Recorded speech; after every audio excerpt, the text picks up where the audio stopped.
Lyndsay. How are you? Hi Dave, I'm good. You? Mhm.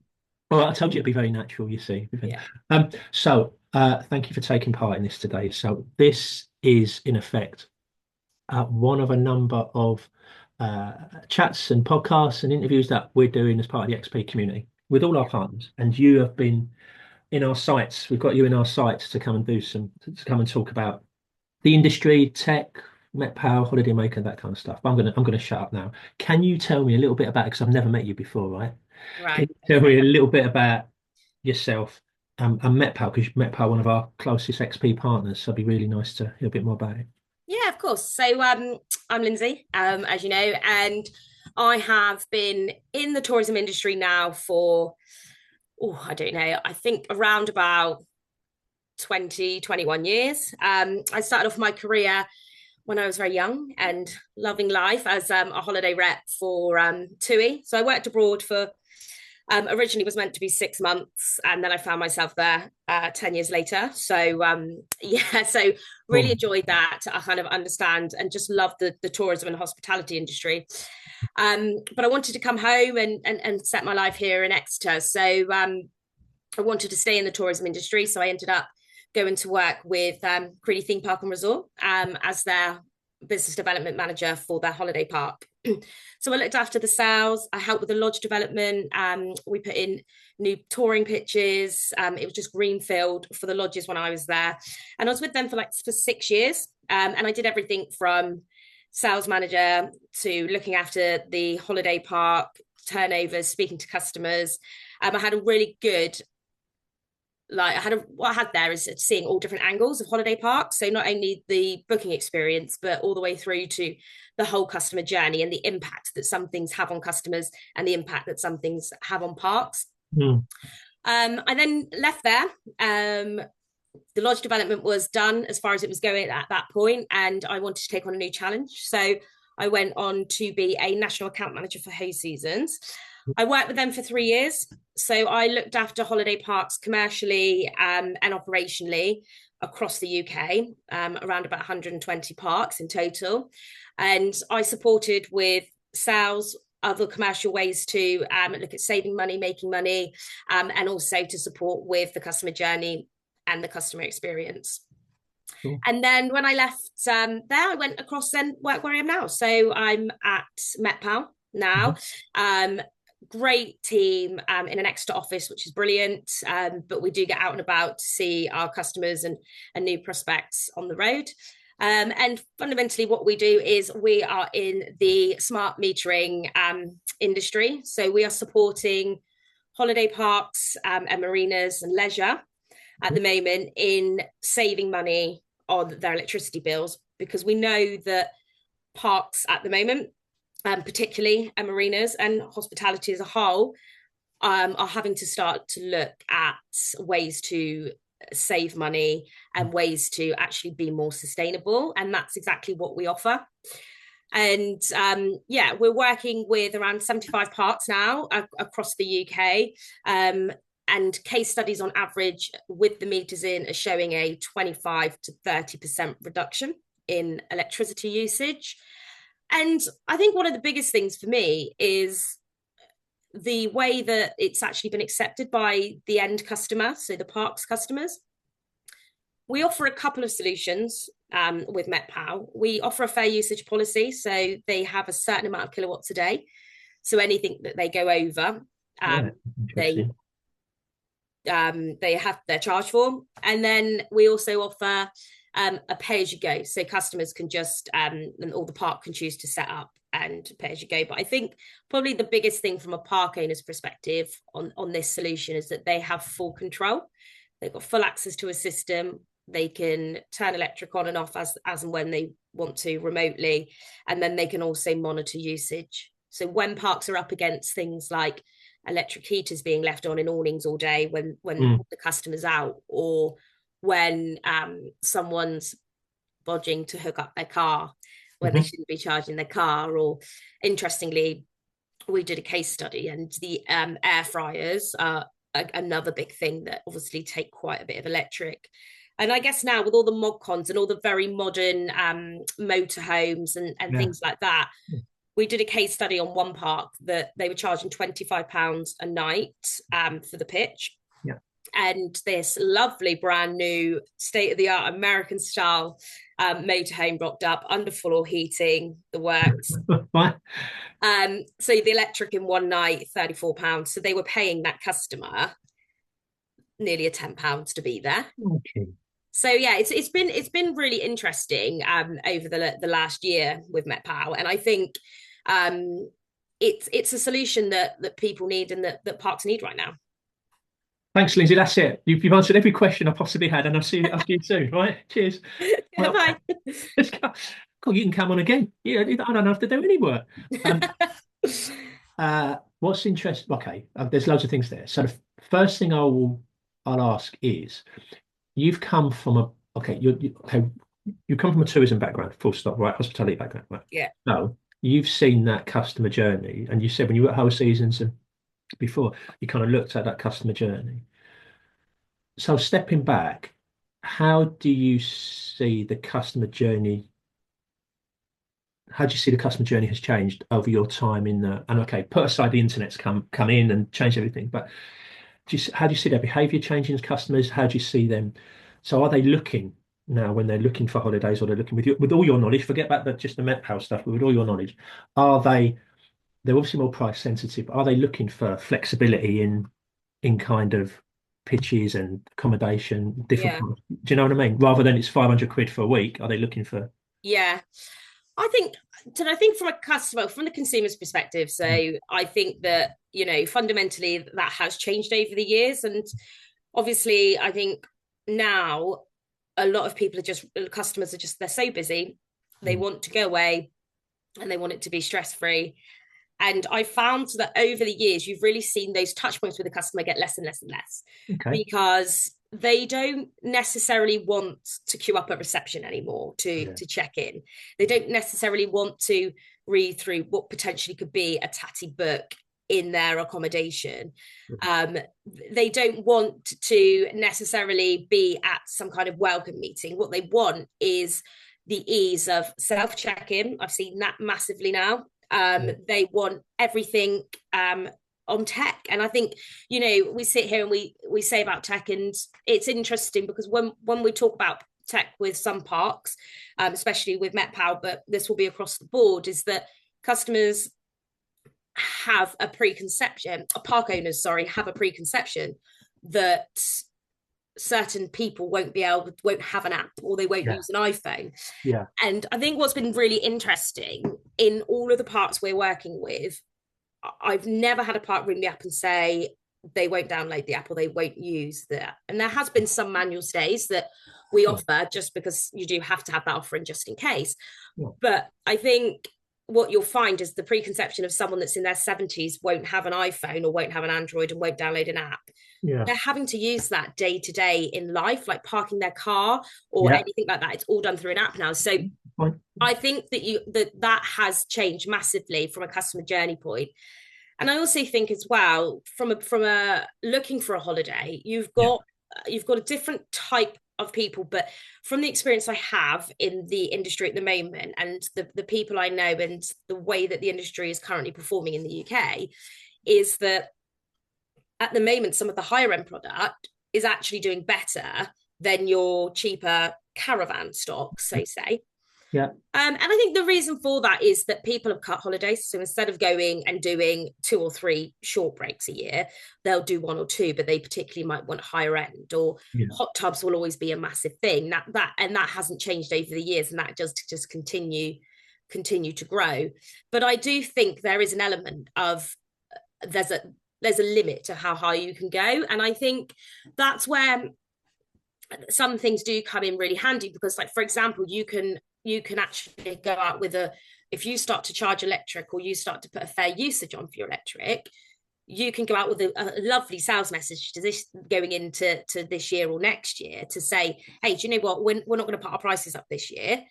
We're going to cap our tariffs. But what that looks like is you do have to pay for electric, or you're on a fair usage policy. Yeah. And that's where the customers will go, well, that's great. because they're also in full control of what they use. So what they use and spend is Yeah. then choice, opposed to a park saying it's £5 or £10 as a flat rate. Whereas Yeah. you could go on holiday and just charge your phone for a week Yeah. and use nothing, but you pay £10 for that. Yeah. Or I could go on the holiday and I could be using absolutely everything and have a lovely motorhome RV style, heated floor, of course. And yeah, and that's a difference. So it's also a really, it makes it more transparent and more fair for the customer. And it's been really well received. That's a really good point. There's I can just, again, I'll just let you talk forever. It's great. The the use of tech by all generations is yeah, we come across that, and we are breaking down those barriers. Yeah. But if I was to take my mum's 82, too, she uses Facebook on her phone. She uses online banking on her phone. She doesn't always. Um, I do get phone calls going, "What's this mean? What's that mean?" Right? Scream! I don't click anything from Facebook. Yeah. But she uses it. Sharing a post. Yeah, she uses it. She's not afraid of it. She's not, she's not concerned by it. And I think that is a really good point. That the the older generation, in effect, need it to keep in contact with the younger generation nowadays, right? So Yeah. the kids don't live next door. They have to FaceTime nowadays. Do you know what I mean? It's much. So that's a really interesting point. So one of the other things that we work together, don't we, with Ladies Mile Yeah. and we do. I know we're doing some more stuff with them that we were talking about before press records, which is really exciting. I think that'd be really cool. One of the things that I'm interested in your view around professionally as well, from Honeyman, your view around how many apps is too many or how many touch points is too many. Because our whole thing is we'll integrate with anyone. So they use, if we're just talking about an app, so a guest can go to a park and they just download our platform and then it's got Metpow plugs into it or our PMS plugs into it or F&B. Yeah. However, that's not to say it's right for everyone. How many is too many, do you think? Where do you think people, with your experience, where do you think people get confused at the number of different touch points they have? What's the I limit? think for me, like, there will be an element of confusion once you start if you're having different touch points from everywhere. So I think really anything over 3 or 4 different touch points I agree with that. from from a customer, and I think of that's from my personal opinion for myself if I was holidaying, but Yeah. also as well as majority of people and feedback. And I think when you listen to what people are saying and what the consumer's saying and your customers on park, especially, Mm, which I spent a lot of time doing when I was at Creeley, is you're mm, always going to get some people that just want to do something a different way.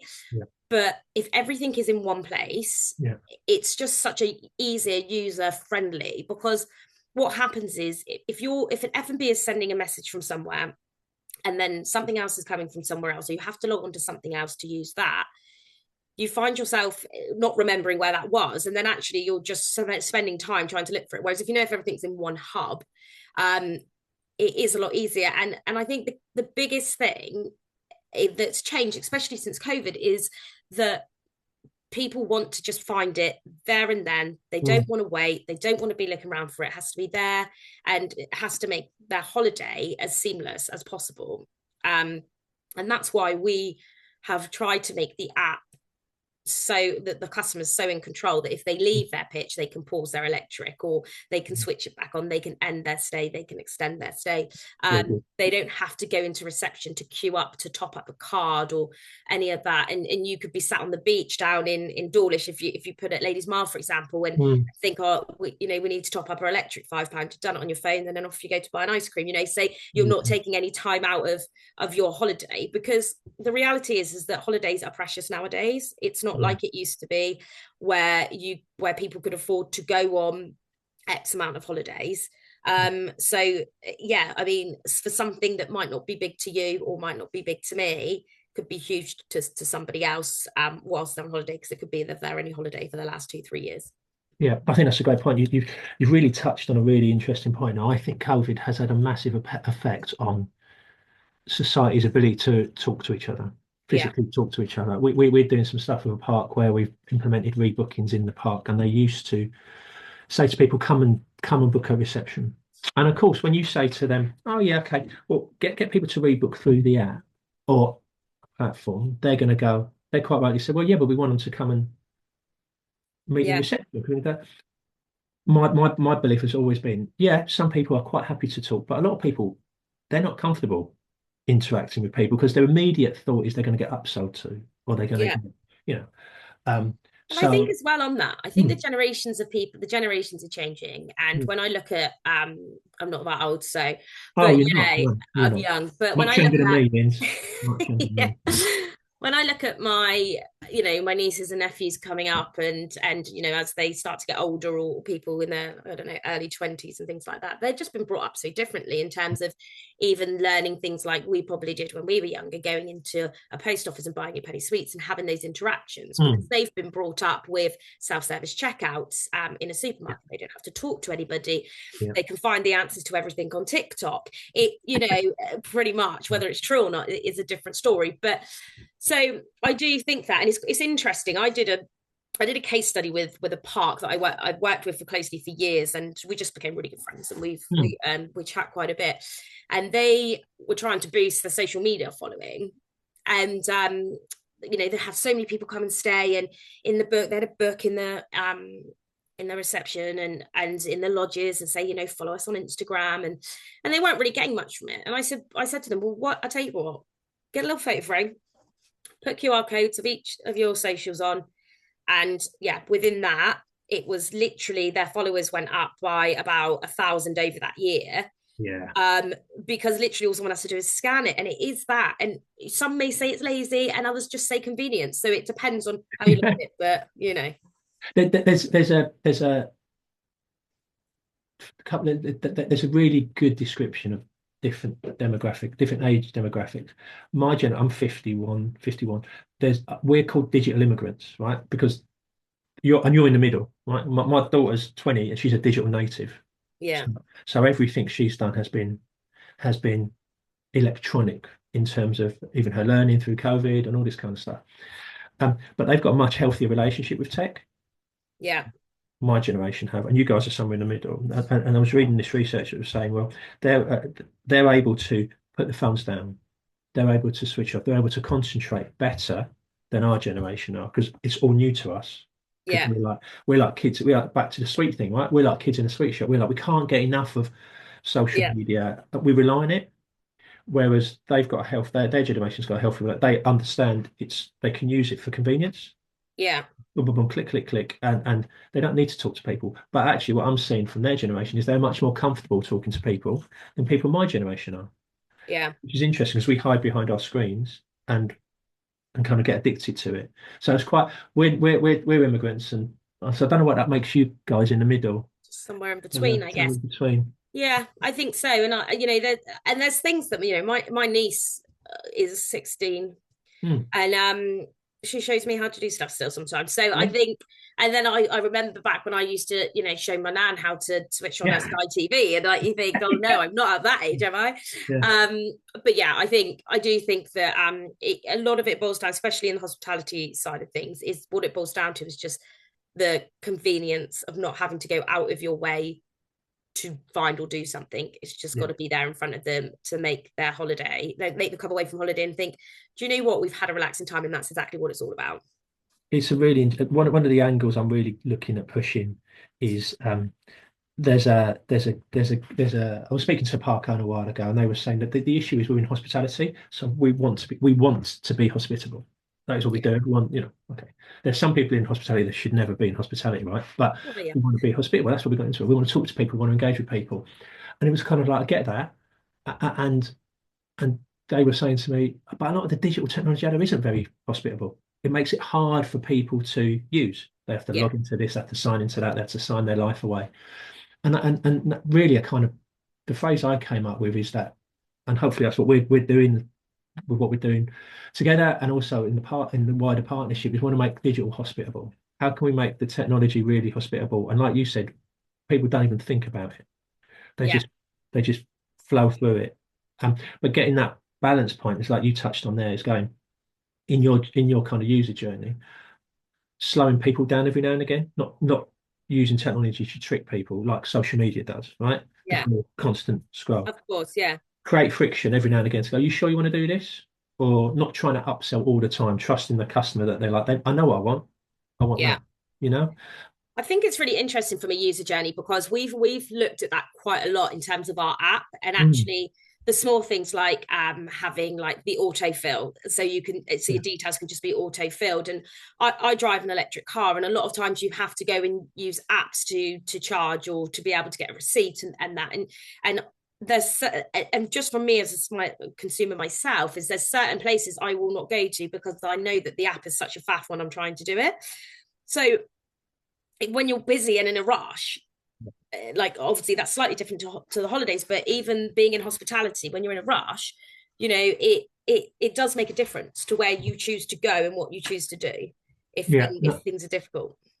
it is, and I could talk to you forever about the customer journey, about those little touch points and those little.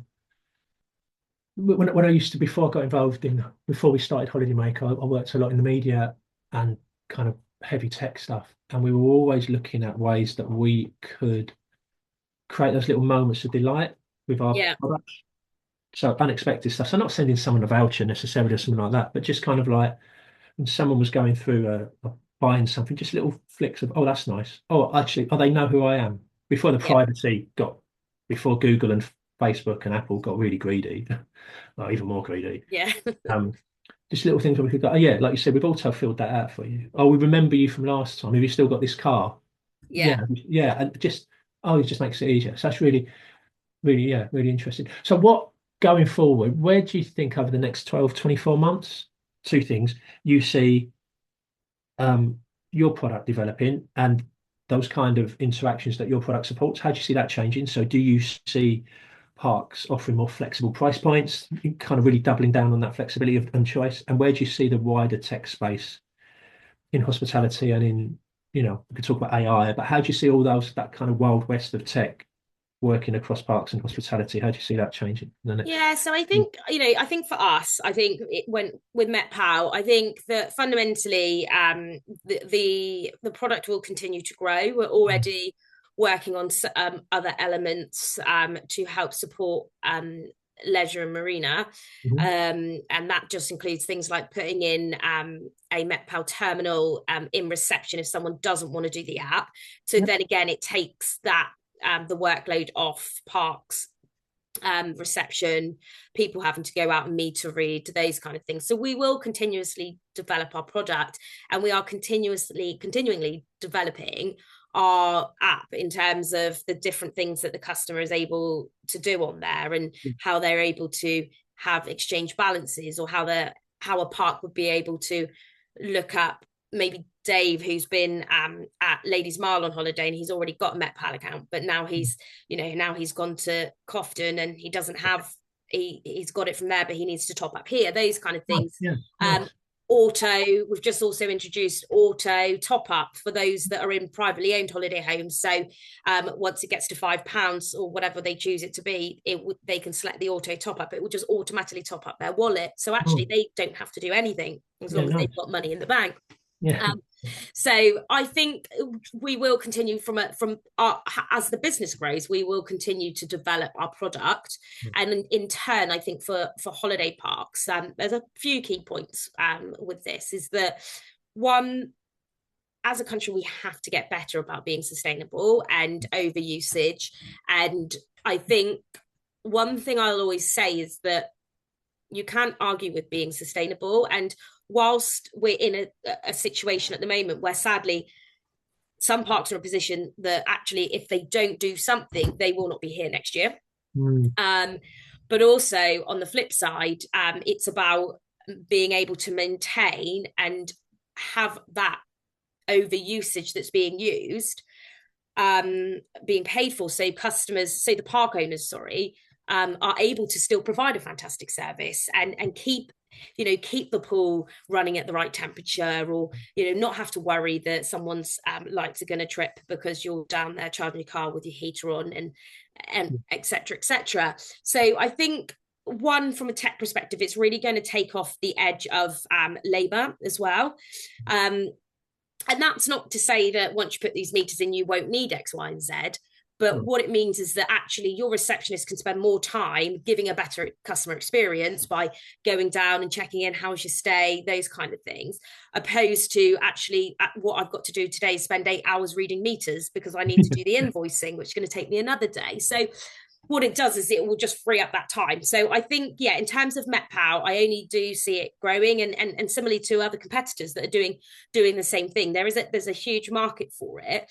But I think the biggest thing, especially speaking to parks, interestingly enough, we've just put into a big park over in Southern Ireland, and their usage is just so they don't have enough power, so they can only actually do 10 amp, which is low compared to what that we've been on. And one of the reasons for putting these meters in is that if they don't stop the amount that is being used or see a reduction, it's just giving a bad experience because things are tripping and those kind of things. So I think that, yeah, I do think from a parts perspective, it's ease. It lets your staff go out and do, better things to create a better customer experience, and hopefully make a huge reduction in being sustainable. We also offset the carbon as well at the end of the year. That's what Metpow do. So again, it's a really strong, sustainable message. So yeah, that's kind of how I see that side of things. And then in terms of the bigger, wider tech question, the question was, how do I see it changing? Was that the question? Yeah, how do you see that? It's a bit of a wild west, right?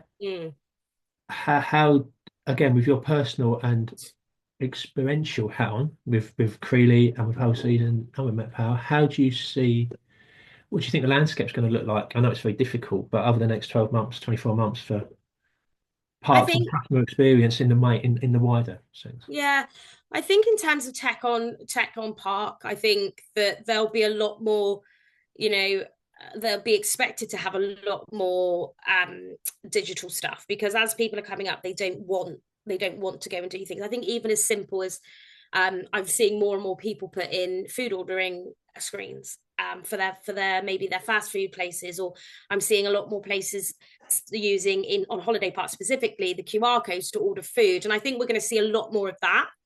I can't remember what park it is, but there's a park that is they had a robot waiter.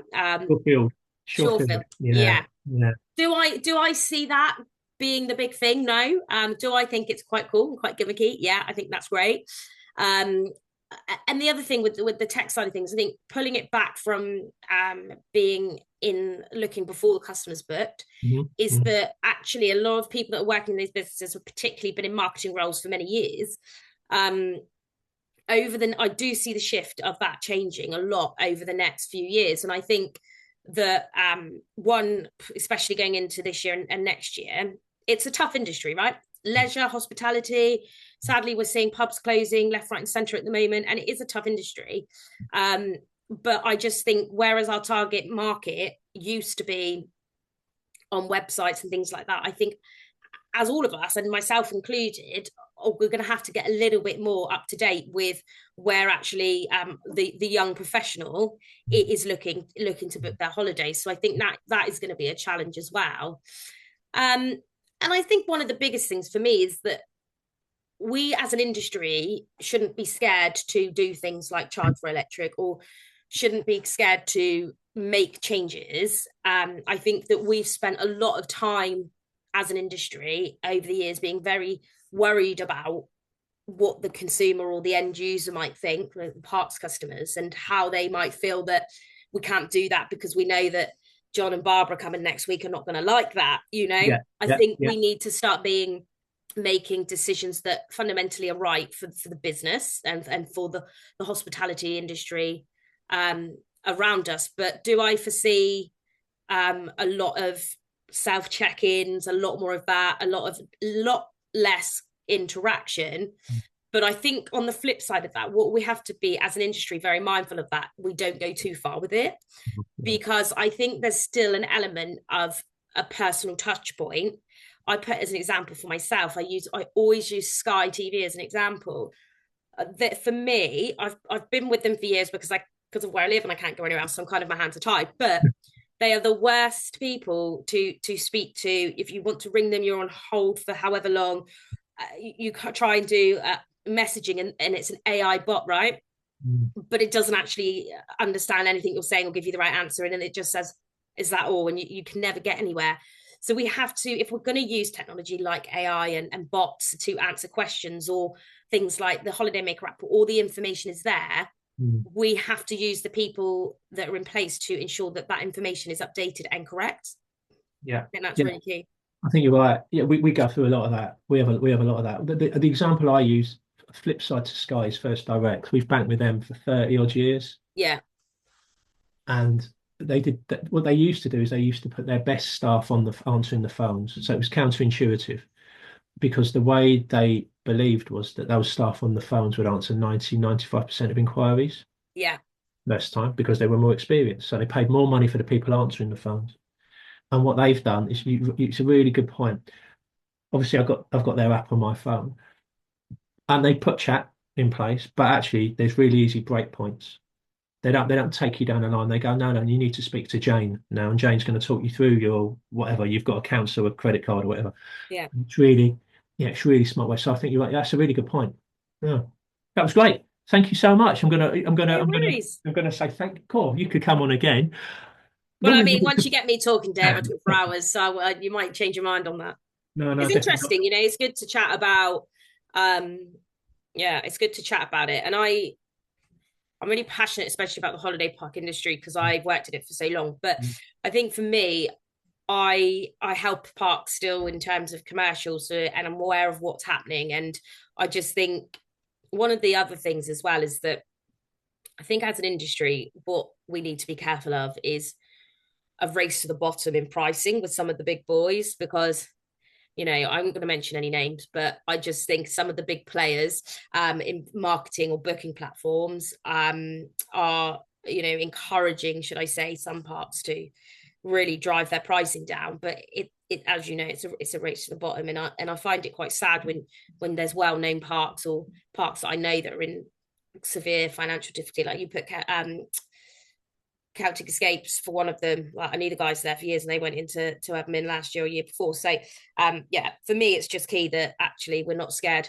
of upsetting the consumer, but you've got to have that balance because it is crap out there at the moment, isn't it, for business? Not great. It's Yeah, not great. Lovely. Thank you.